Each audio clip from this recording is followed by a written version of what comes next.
Good morning. Welcome to My Left Ear. This is Carrie Freeman, the writer, producer, director of My Left Ear. I do it all.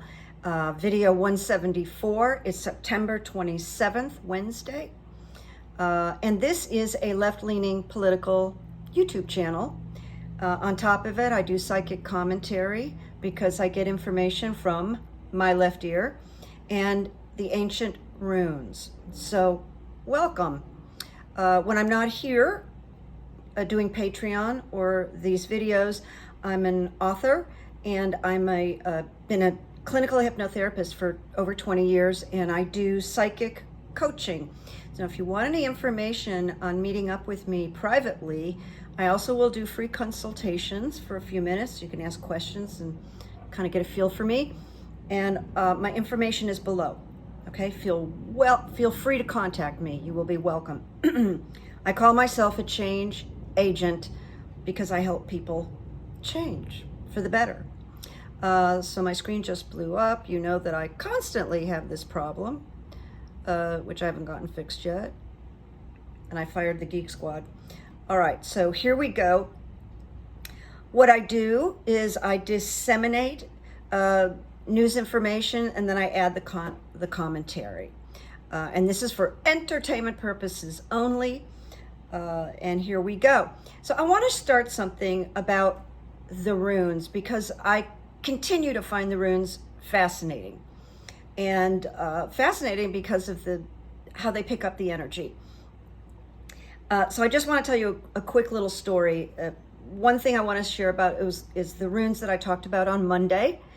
And then something private is that I had been, how do I put this? I had been promised a certain amount of money as a very generous gift from someone. And a portion of the money was given to me, and then the rest of the money, which had been promised to me for months, did not appear, will not be appearing, and I was not communicated about it. I was just left all summer thinking that the remainder of the gift was coming, and one day I just tossed the runes on the issue about this financial situation working out. And it happened to be in conjunction with someone I know very, very well, who I thought was a friend.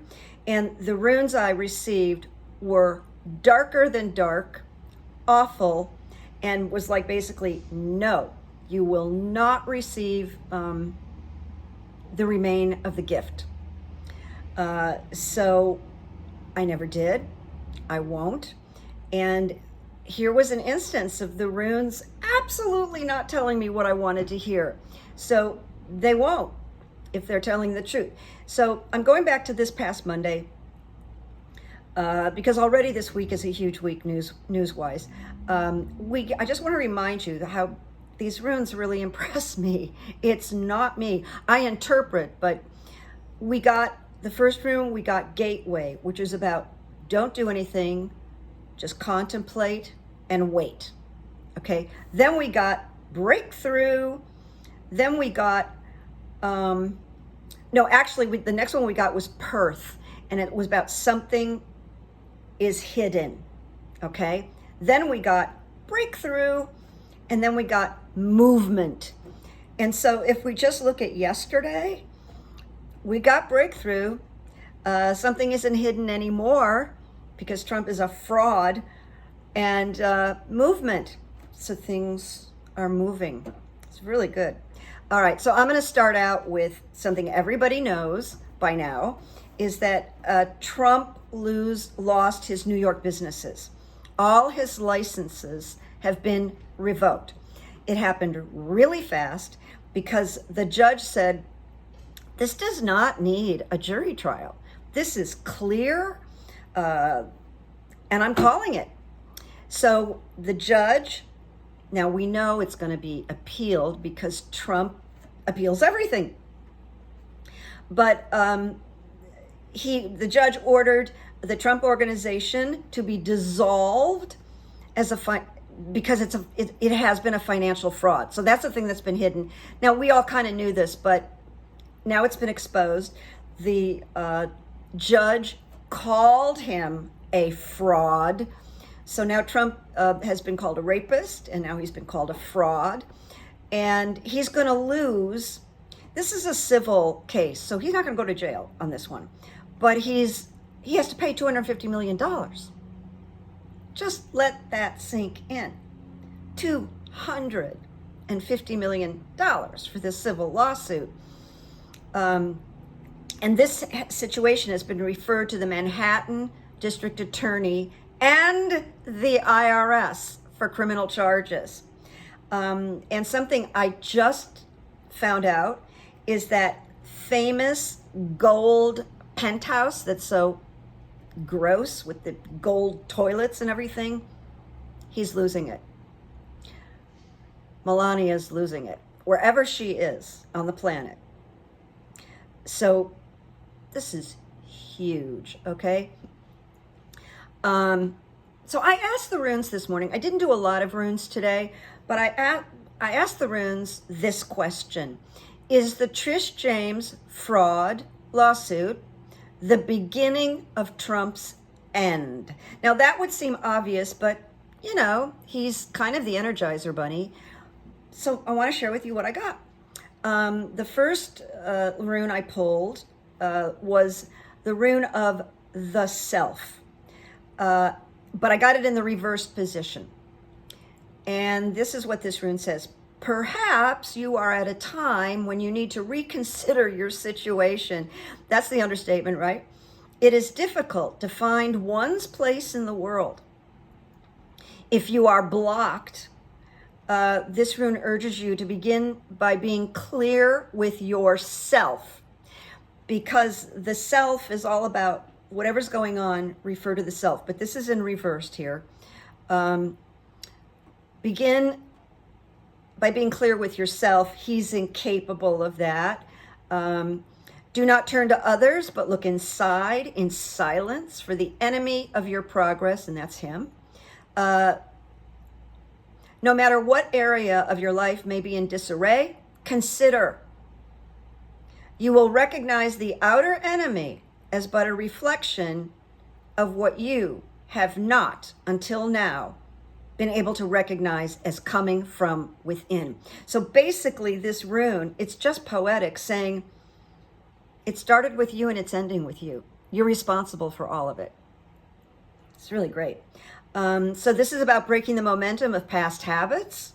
It's a challenge. And I want to go, no blank, Sherlock. That's an old saying. No, Sherlock. And this was the teller, okay? I'm holding this one up because that's called stand still. This rune, stand still. Of course, there's no reverse. Either way, it's a cold rune. It's the coldest rune in the whole bag of runes. This one, it's chilly. So it says, stand still. The winter of your spiritual life is upon you. You may find yourself entangled in a situation to whose implications you are, in effect, blind. You may feel powerless to do anything except submit, surrender, even sacrifice some long-cherished desire to rule the world. Be patient, for this is a period of gestation before rebirth. Well, his rebirth will be in prison. Positive accomplishment is unlikely right now. There is a freeze on useful activity, and your plans are on hold. His plans for ruling the world are on hold. You may be entangled in a situation to whose implications you are blind. You will have to submit.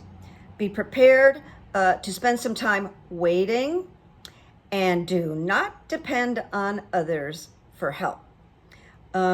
Submit and be still, fella.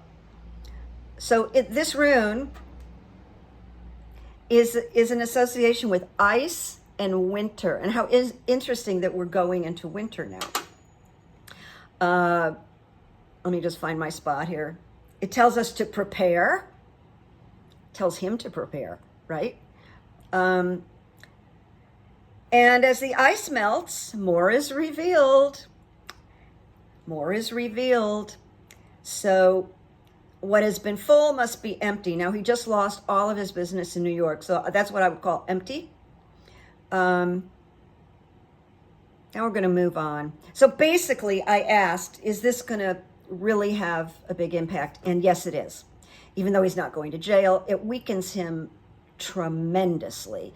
And the Runes supported that. So I'm actually really happy to report this.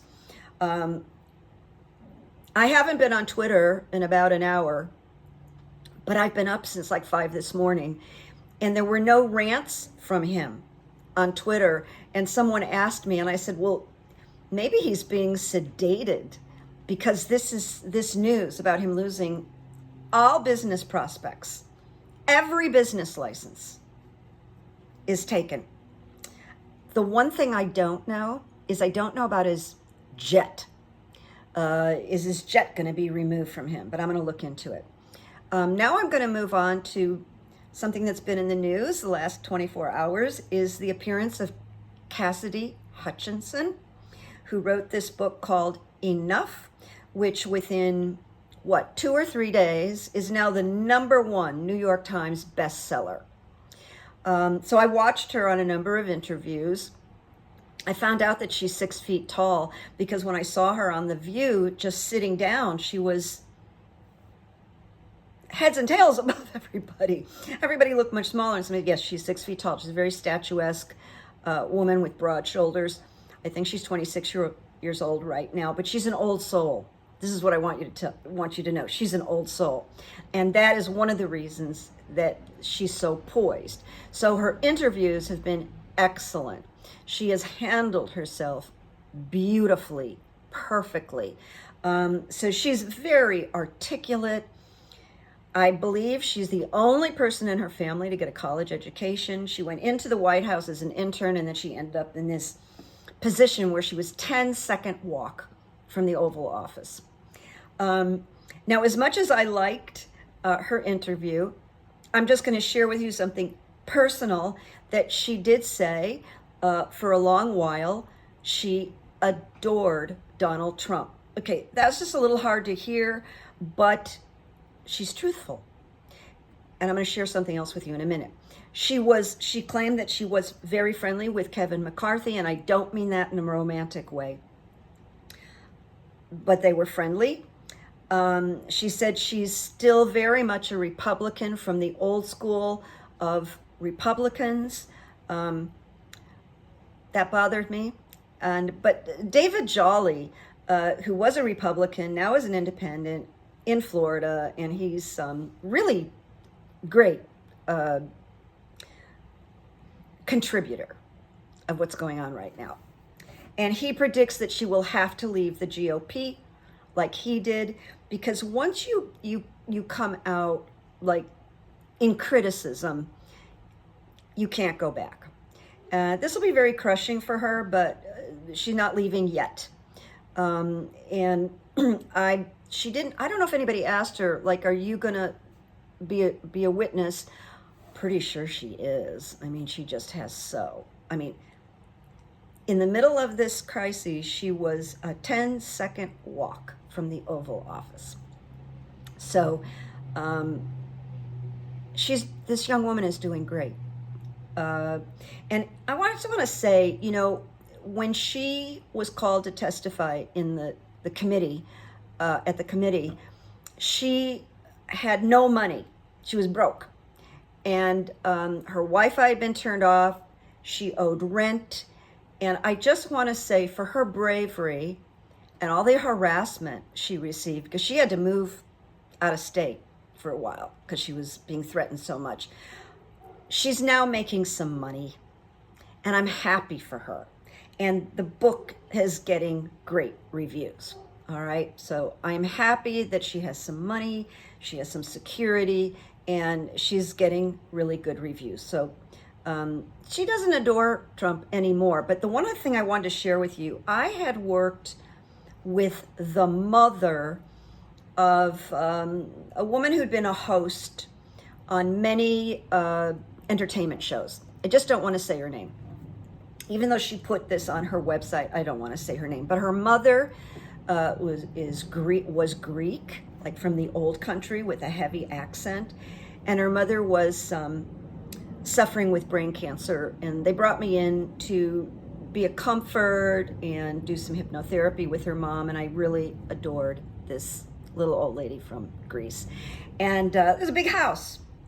And I asked her, I think we walked into the kitchen and we saw Trump on the big screen TV, and she went, "Ugh." And I said, did you ever meet him? And she said, "Oh yes, there was a party here at the house and he was invited." And I said, "What'd you think?" And she said to me, "Oh, he's very charming. He can be very charming." So there you go. But then she looked up at the widescreen TV and she goes, "And now he's an embarrassment." So I'm not surprised that Cassidy adored him for a while. I guess one-on-one, he has a charm offense. And that's true of a lot of severe narcissists. That's how they pull people in, with this charm offense. All right? Here's some good news from Chris Hayes. I don't watch him too often. I don't have a problem with him. You can only watch so many people, but I did catch this.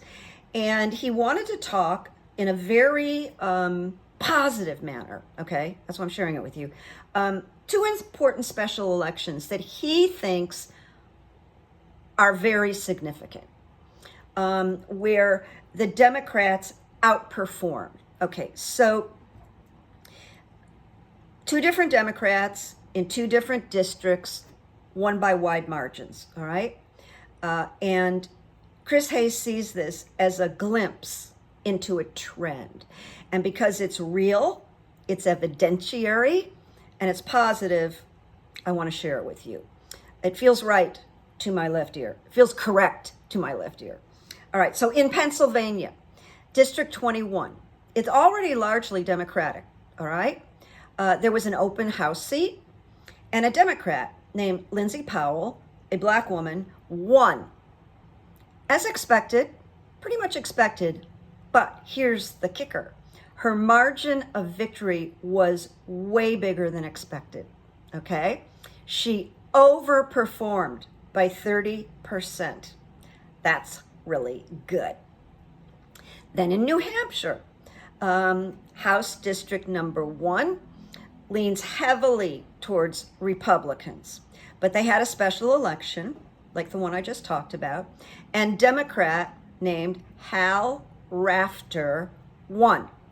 And he beat a super MAGA Republican, of course, by 12 points, making an 18-point swing to the left. That's my left. Overperformed by 18 points. So here's the reminder. The last midterms, and there is a scroll of video where every single show, and especially the Fox and those, were saying, "Oh my God, the red tsunami is coming for the midterms. Red tsunami, red tsunami, red tsunami." Everybody was so confident, and there was no red tsunami. There was no red tsunami. They barely won the House. The GOP underperformed, all right? And I can verify that Biden is up 12 points over Trump in New Hampshire. And a very smart Democratic pollster, intellectual, named Simon Rosenberg, he's fabulous, this morning said this rumor that Trump and Biden are neck and neck, false. Right now, Biden is 5 points ahead of Trump. Okay, so take that to the bank.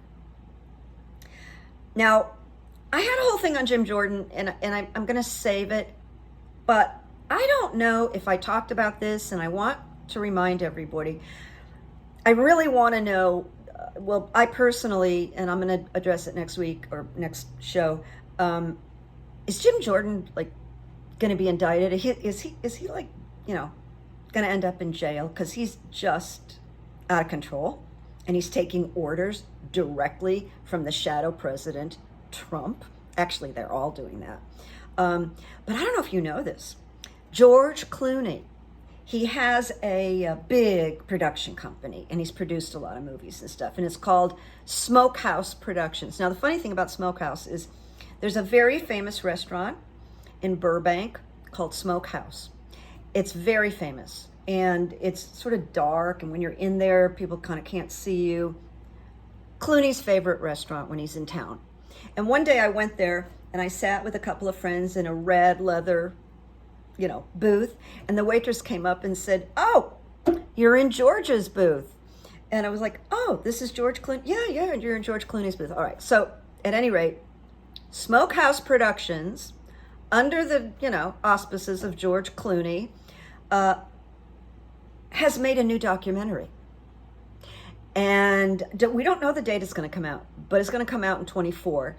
And it's about Jim Jordan and the Ohio State wrestling team sex scandal and Jim Jordan's participation in that. And even in the participation is, I saw, I knew, I turned my head, and I won't talk about it. But it's going to catch up with him, and it's going to be the end of Jim Jordan. So look, I don't think I know the title, but it's the director is a woman. She's won many awards for being this brilliant documentarian. And the last time a friend of mine did a little research, who's a journalist, they were editing it. So it's coming. It's going to be great to see Jim Jordan go down. Did you know that DeSantis is failing in Florida? Duh. His numbers just keep going down, going down, going down. Certainly running for president. I mean, he's almost dust. But even in Florida. So I'm gonna read to you something that I thought so interesting, written by a major lobbyist in Tallahassee, Florida. And this is what he wrote. There's no love lost between the legislature and DeSantis. DeSantis. They are faking it. They are actually waiting long enough to see the king drained of all his power. It is a slow motion coup in Florida. So it was really fun to read that. Now, also in California, Gavin Newsom, who is so sharp, so quick, so intelligent, he's really one of our great communicators. He's going to debate DeSantis on Fox. I asked someone that I really respect, why is he doing that? But DeSantis has been very critical of California and DeSantis. And I think Newsom just wants to make sure that everybody knows who DeSantis is. He wants to bury him, and he will in a debate. It would be, Gavin Newsom is very formidable in a good way. And I think he physically towers over Ron DeSantis. So I said to my friend, well, are they going to put DeSantis on an apple box, or are they going to make them sit down so you can't really see the height difference? I don't know. We'll see. But that debate is coming. And then once again, I want to go back to Taylor Swift, because she's an activist, and she's an effective activist. And now that she's come out, boy, is she getting some crap from the GOP. But there is a very impressive young man who's a senior in college, but now he's a player in the Democratic Party, and he's on a lot of TV shows. He's Asian of some kind, but I'm not sure, SHI. So you might know the origin of that. He's a fabulous young guy. So he wrote this. Victor wrote this. The media always underestimates Joe Biden. It never works. He won in 2020. He had the strongest midterm result of any incumbent president in 60 years, which was supposed to be the Red Tsunami. He's achieved more than any modern president. Victor writes, ignore the polls, which is what I told you. Joe Biden will win in 2024. Now, this is not written down, but I just started following a guy named Dave on Twitter, who is fairly new to Twitter, and he's some kind of producer in California. And he wrote yesterday, I have called the last 4 presidential elections correctly, and Donald Trump is not going to win. It's going to be Joe Biden. So I think that's the guy has like a really good track record. All right. And then Victor wrote, and this one is for all the Swifties out there. Taylor Swift and other celebrities can be hugely influential, yes they can, in turning out young people. Just look at how one Taylor Swift Instagram drove 35,000 people to register to vote. One Instagram post, 35,000 people registered. Taylor managed to drive record-breaking numbers to voter registration, urging her 232 million followers to take action. So that was on Registration Day, National Voter Registration Day. And according to Nick Morrow, communications director at voter.org, they were averaging 13,000 users every 30 minutes. Now the GOP are coming out like crazily attacking her, and all the men are calling her ugly and terrible with no talent. And so this is what I wrote. This is interesting. Taylor Swift can pay all the salaries for every member in the House and the Senate for the next 5 years, and she will still be impossibly rich. And this is true. She can buy all of them. All of them. Powerful young woman.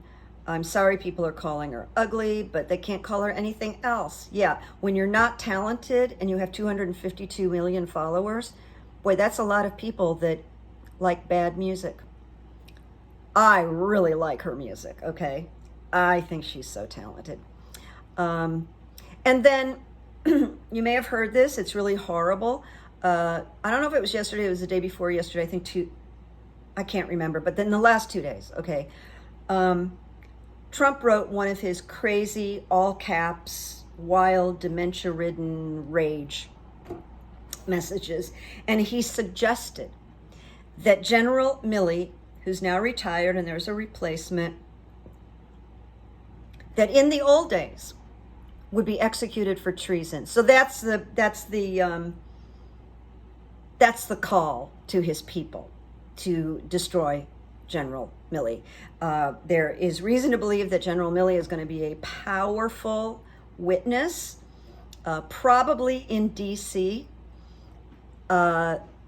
and that's something to look for. And then in addition, Trump announced that if he's elected, he will shut down all the networks and MSNBC, which is, fascist. He's going to take over. He's just announcing. That's how he's running for U.S.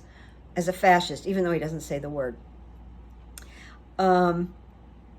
Did you see Lauren Boebert's sexual activity in the middle of a theater for Beetlejuice? Because she was vaping, blowing smoke. She had her hand in her date's crotch. He had his hands in her low-cut dress, in her breasts. Pregnant woman right in front was getting all this vaping, asked her to stop. She was very rude. The woman asked her twice. She was horrible to the woman. So she got escorted out.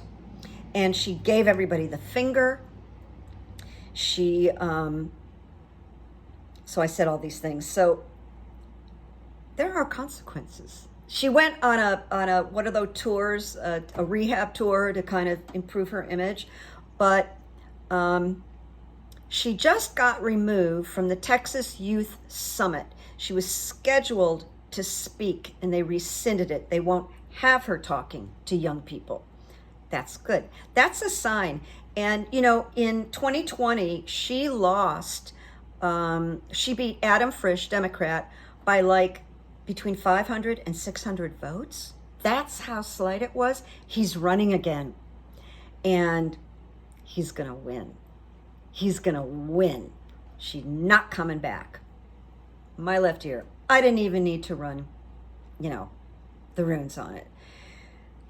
Oh my God, she's just such a piece of work. Well, we've got a few of them out there, all right? All right, so now we come to good evidence.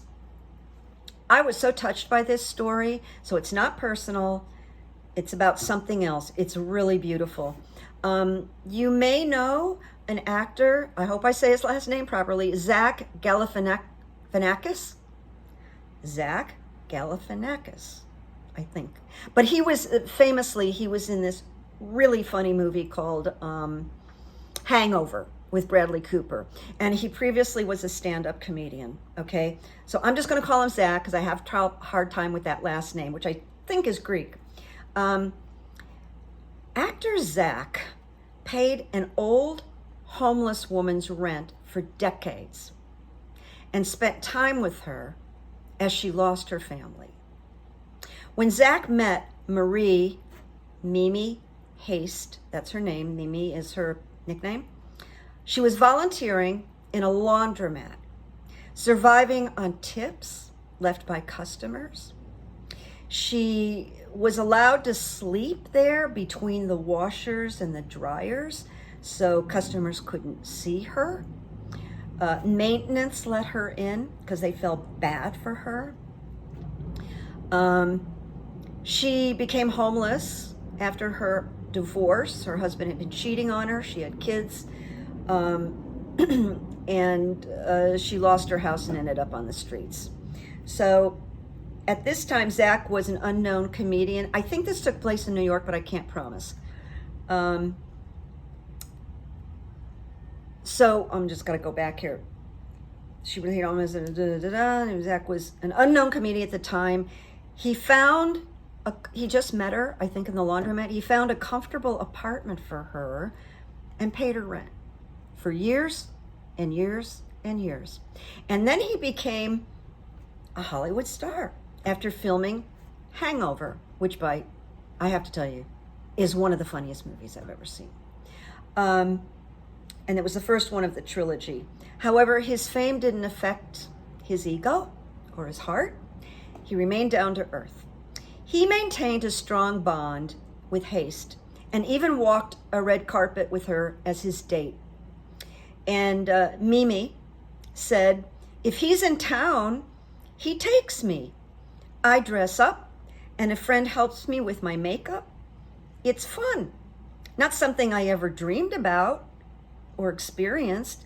And then the limo takes me home afterward, she revealed. Their friendship lasted 27 years until she died at the age of 96. And there is a documentary that's available on Amazon Prime called Queen Mimi.